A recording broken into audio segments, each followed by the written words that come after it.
winter of 1928 in Earling, Iowa, brought a coldness that seeped deeper than the frost-covered fields. In the heart of this small, secluded community stood a Franciscan convent that would soon become the epicenter of a terrifying spiritual battle. The brick walls of the building usually sheltered the sisters in prayerful silence. But during these dark months, the halls echoed with sounds that no human throat should be able to produce. Residents whispered of strange occurrences and shadows that moved against the wind. The locals knew something unholy had arrived in their quiet town. It was not merely a sickness of the mind, but a profound invasion of the soul that had come to rest within the convent walls. The air itself felt heavy, with an unseen malice that waited to manifest. Father Theophilus Riesinger was a Capuchin monk known throughout the region for his stoic piety and his experience with the darker aspects of theology. He was a man of immense physical stature and unshakable faith, yet even he felt a tremor of hesitation upon receiving the request for help. The church hierarchy had identified a case so severe that it required not just a priest, but a seasoned warrior of the spiritual realm. Father Theophilus Riesinger packed his vestments, and the ritual texts required for the Roman ritual with a somber expression. He knew that the entity he was about to confront had already claimed dominance over a woman named Anna Ecklund. The journey to Earling was not just a travel across state lines, but a crossing into a battlefield where the stakes were eternal damnation or salvation. Anna Ecklund was a woman whose life had been marred by spiritual affliction since her earliest years in Wisconsin. Her upbringing was not one of warmth and affection, but was steeped in resentment and dark practices. It was whispered among those who knew the family that her own father Jacob and her Aunt Mina were heavily involved in the occult. They had harbored a deep-seated hatred for the church and had directed their malice toward the young Anna. She was not merely a victim of circumstance, but the target of a deliberate and ritualistic cursing designed to turn her away from the light. The neighbors recalled a girl who was often withdrawn and fearful, as if she were constantly being watched by invisible eyes that wished her harm. The nature of the curse placed upon Anna was insidious and deeply rooted in the domestic sphere of her childhood home.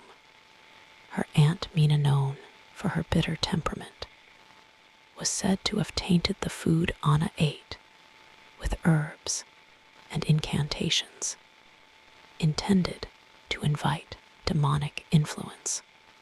The milk and meat she consumed became the vehicles for her spiritual corruption.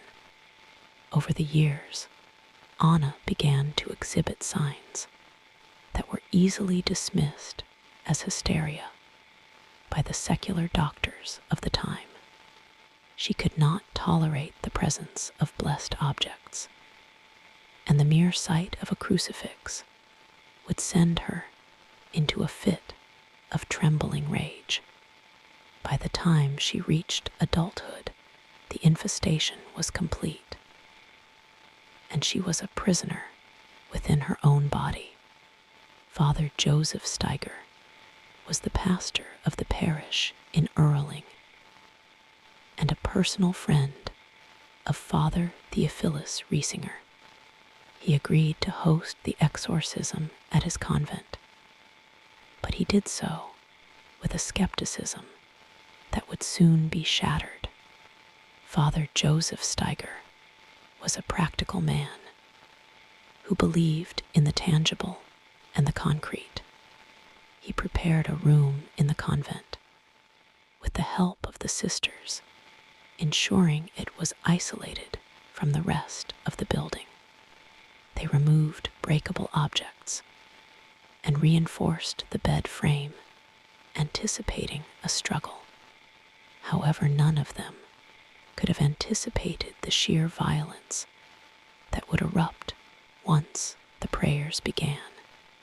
Father Joseph Steiger believed he was offering a sanctuary for a troubled woman, but he was opening the door to a living nightmare.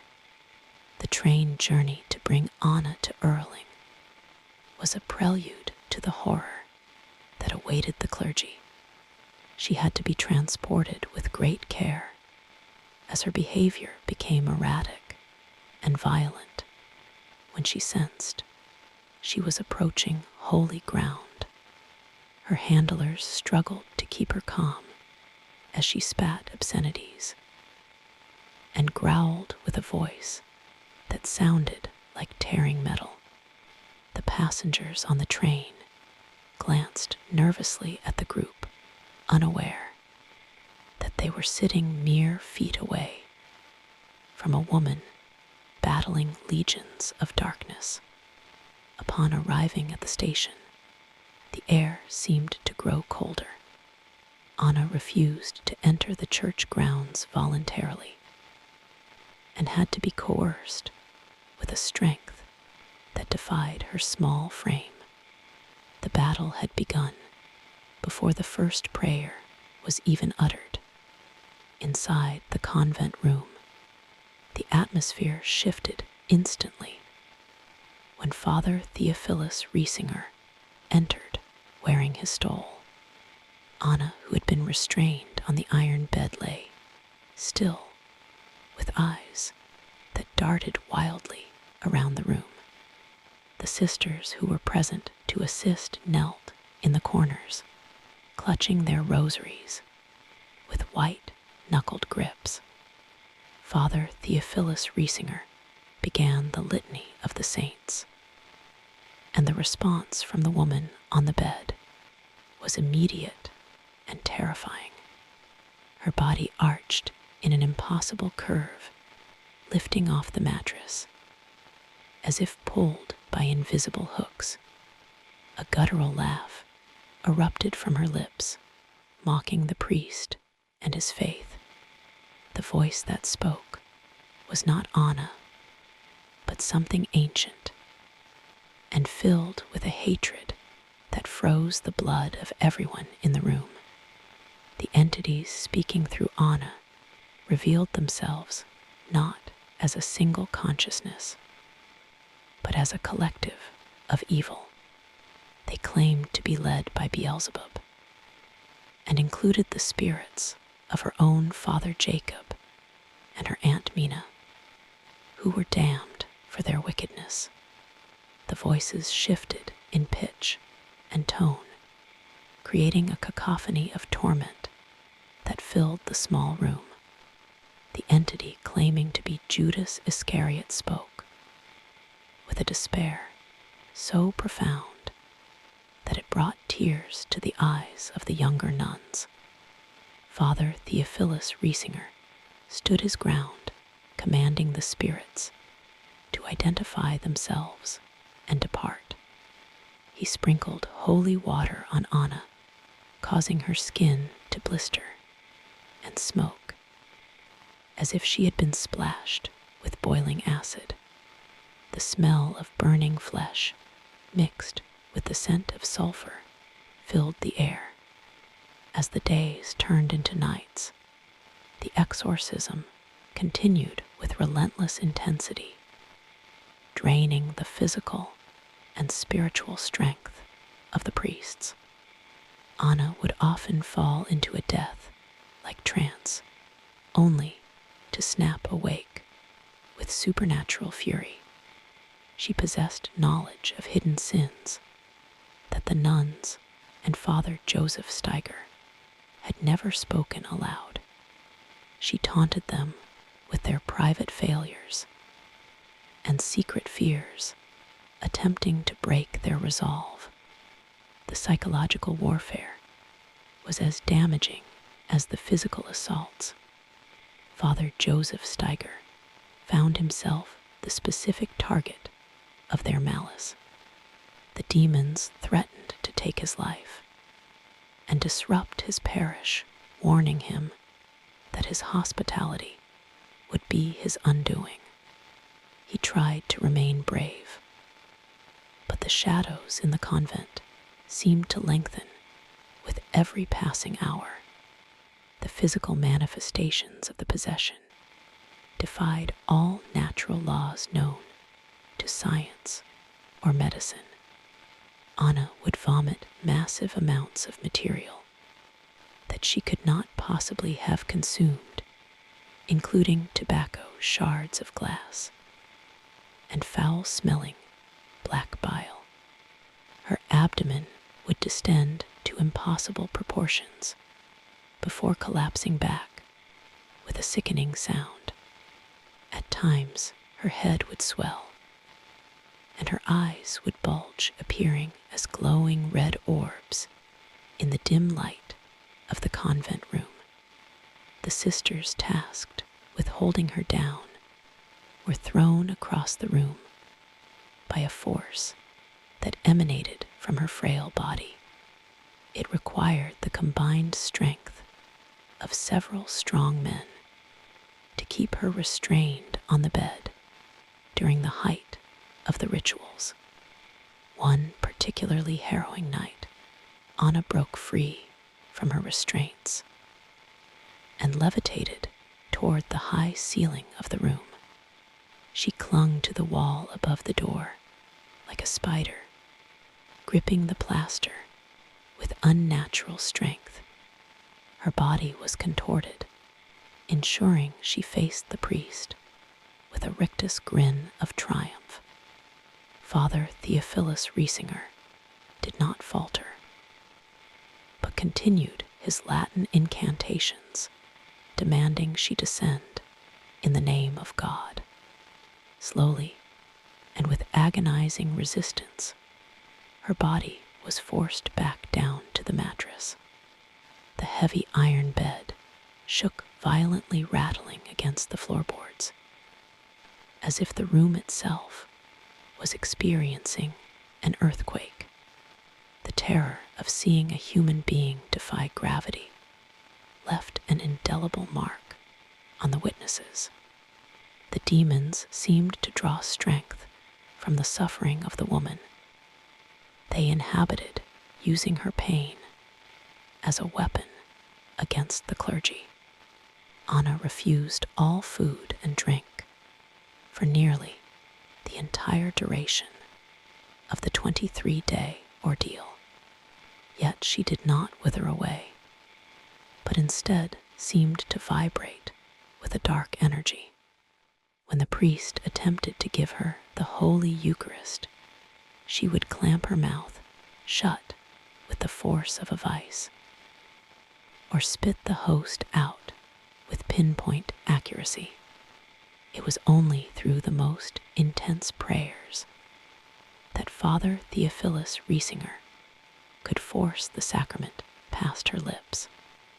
When he succeeded, the reaction was explosive, causing her to convulse as if she had swallowed fire.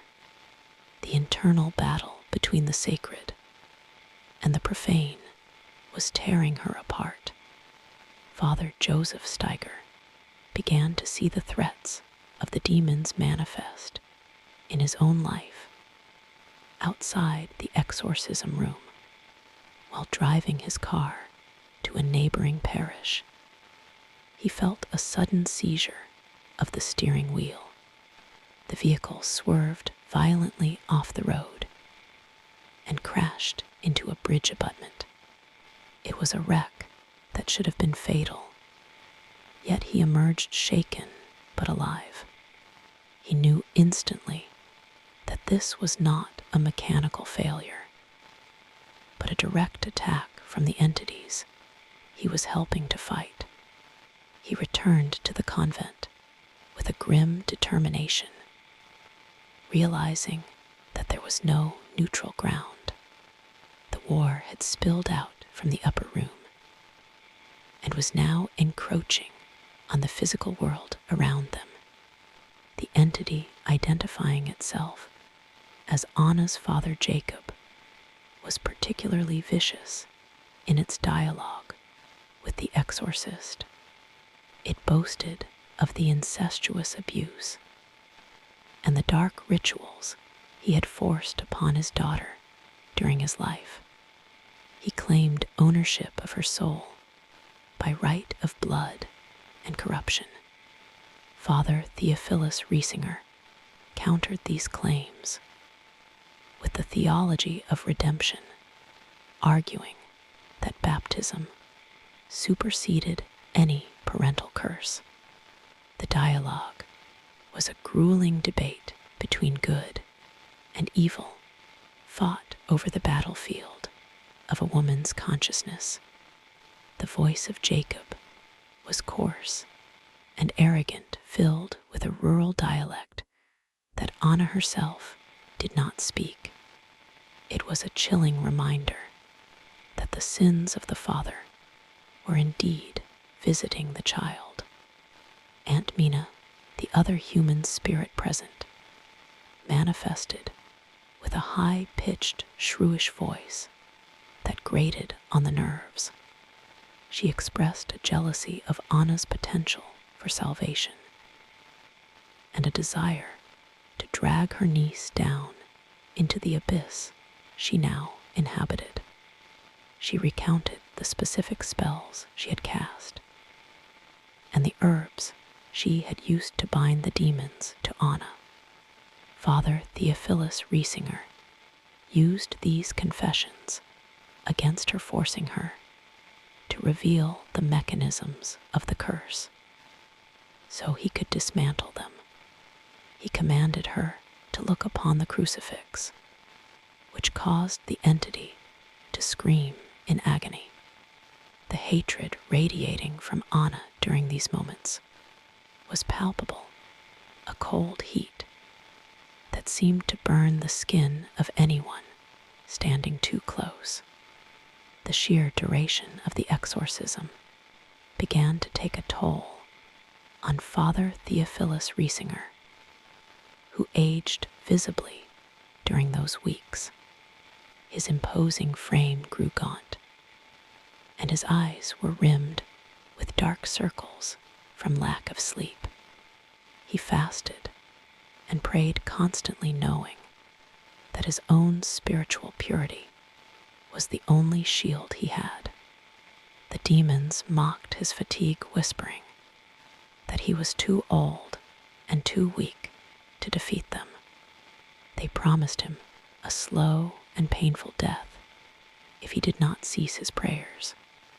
But the monk possessed a will of iron forged in years of monastic discipline. He refused to leave Anna's side, even when his legs trembled from exhaustion, and his voice was reduced to a hoarse whisper. The noise from the convent room eventually became so loud that it could be heard by people passing on the street outside. Strange, unearthly howls pierced the quiet Iowa nights, causing dogs in the village to bark incessantly. The nuns in the other parts of the convent could not sleep, their prayers drowned out by the cacophony upstairs. Rumors spread through Earling that something diabolical was happening at the church. Parents kept their children close, and the faithful filled the pews during the day, praying for protection. The convent had become a lighthouse of darkness, beaming its distress signal out into the surrounding cornfields. The isolation of the town felt less like a sanctuary and more like a cage. As the exorcism entered its final week, the resistance from the entities reached a fever pitch. The physical distortions of Anna's face became so grotesque that the sisters were forced to look away. Her tongue would protrude to an impossible length, lolling like a serpent's. The smell in the room became unbearable, a mixture of rotting meat and sulfur that no amount of ventilation could clear. Father Theophilus Riesinger knew that the climax was approaching. The demons were desperate, lashing out with everything they had left. They tried to bargain, offering wealth and power in exchange for being left alone. When that failed, they reverted to primal screaming that shook the dust from the rafters. On the 23rd of December, the battle reached its zenith. The room felt charged with electricity, and the shadows seemed to detach themselves from the corners. Father Theophilus Riesinger commanded Beelzebub to depart in the name of the Trinity. The response was a violent upheaval that threw the priest against the wall. He scrambled back to the bed, holding the crucifix high like a sword. The entity let out a roar that shattered the glass in the windows. It was a sound of ultimate defeat, a cry of rage at being expelled from its host. One by one, the voices fell silent, each one screaming as it was torn from Anna's soul.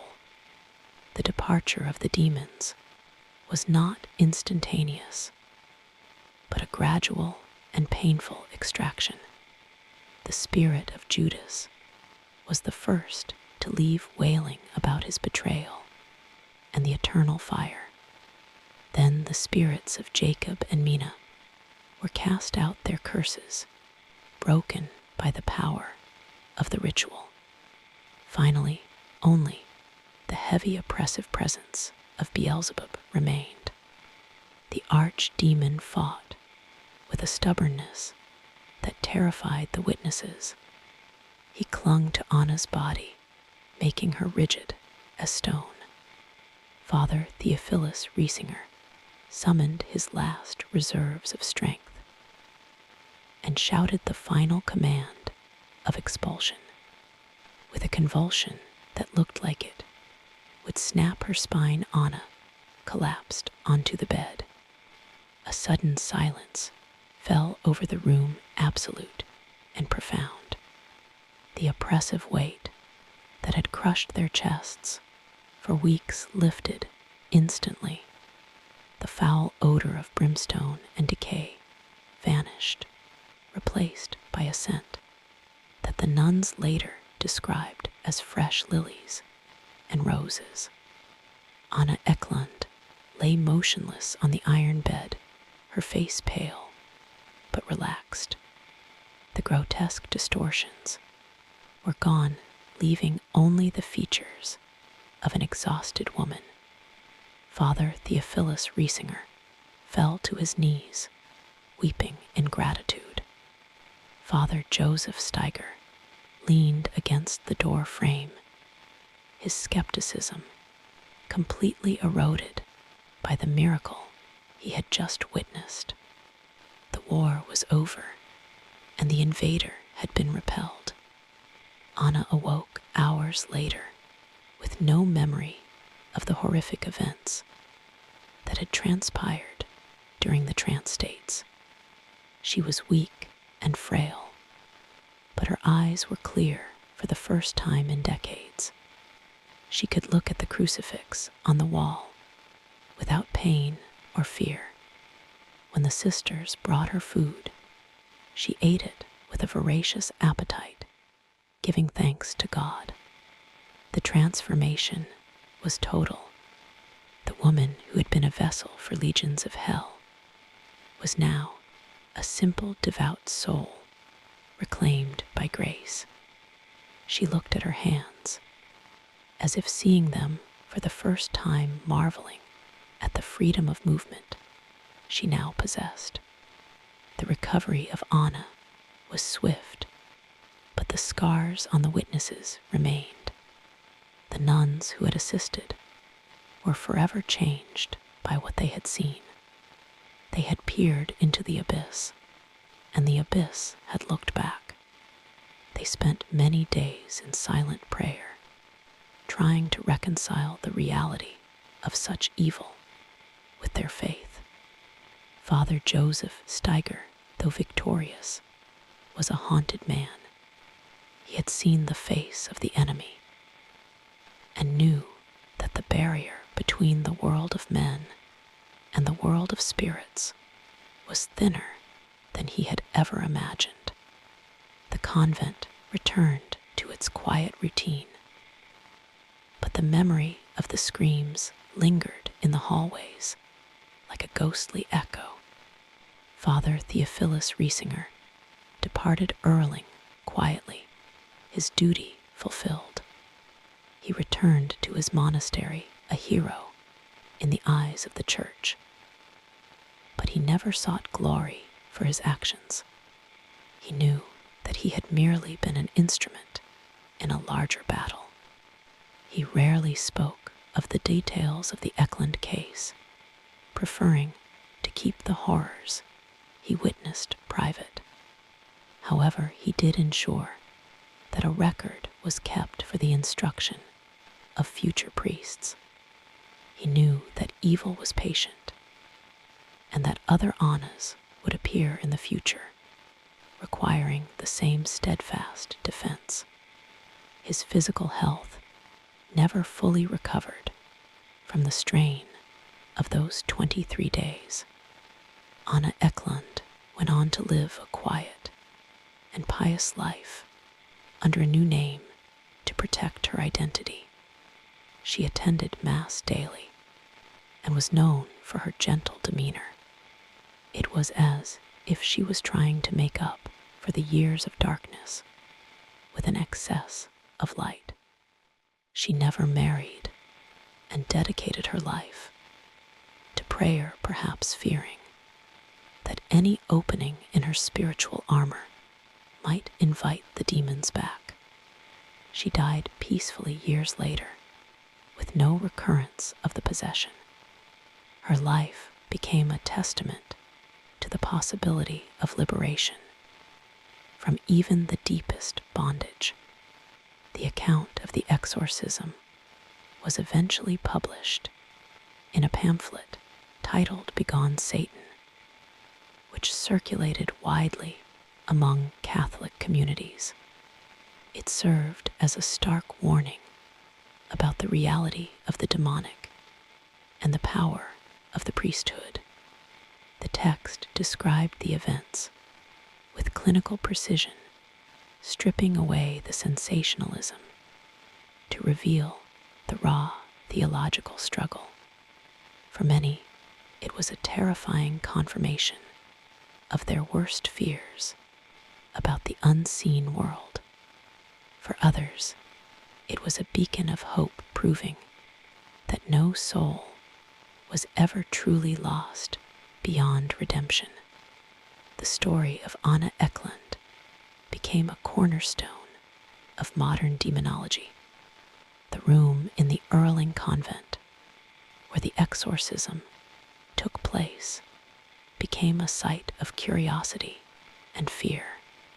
For years afterward, visitors claimed they could feel a cold spot near the bed where Anna had lain.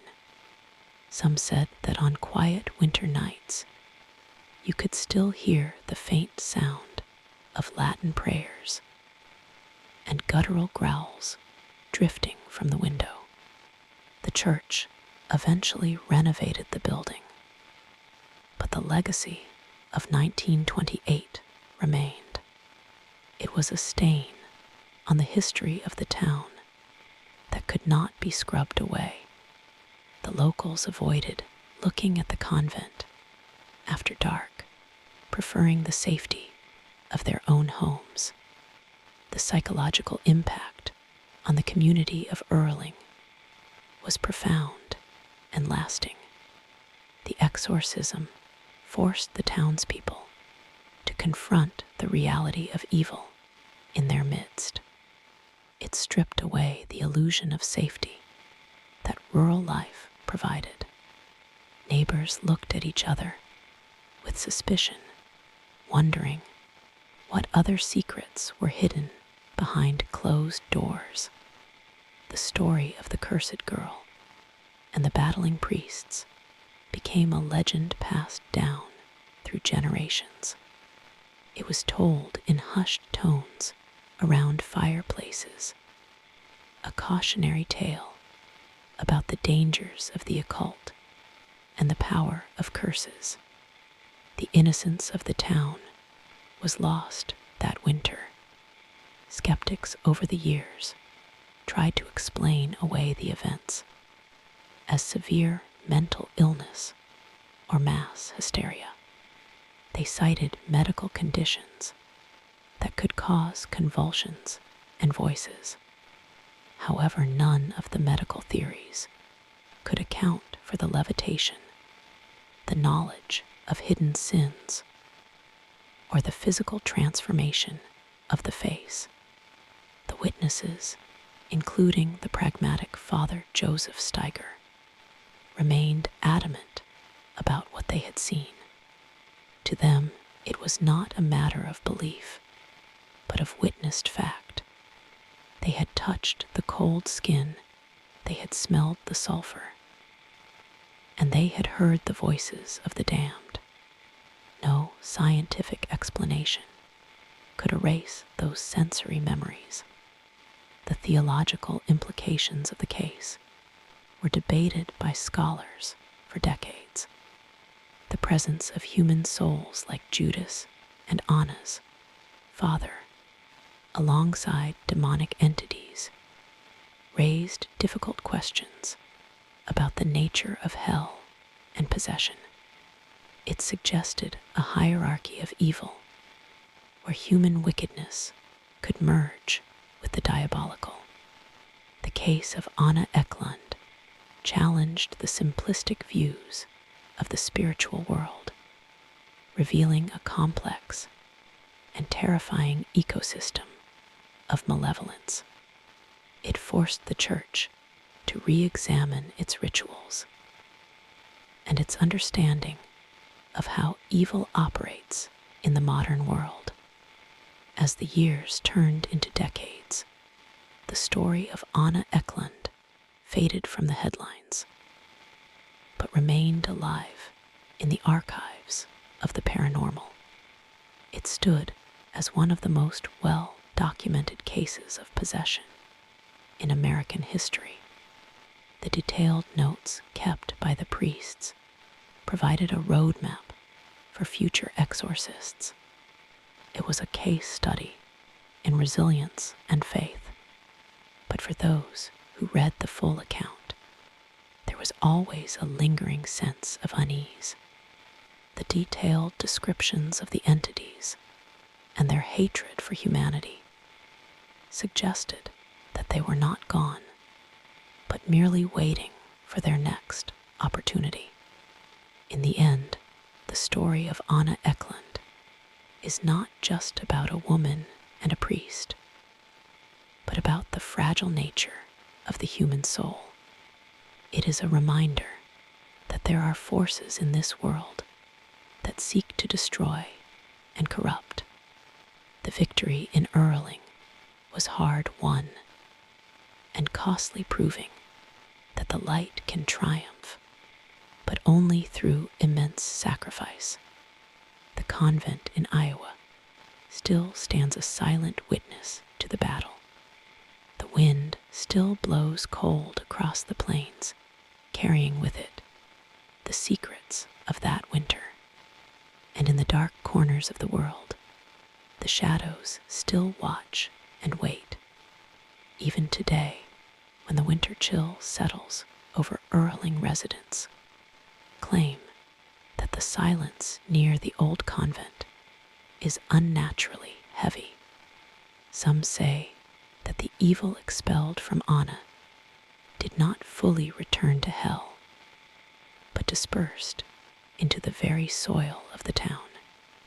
They speak of bad luck and strange accidents that seem to plague the area around the anniversary of the exorcism. It is a superstition, perhaps, but one born from a genuine trauma.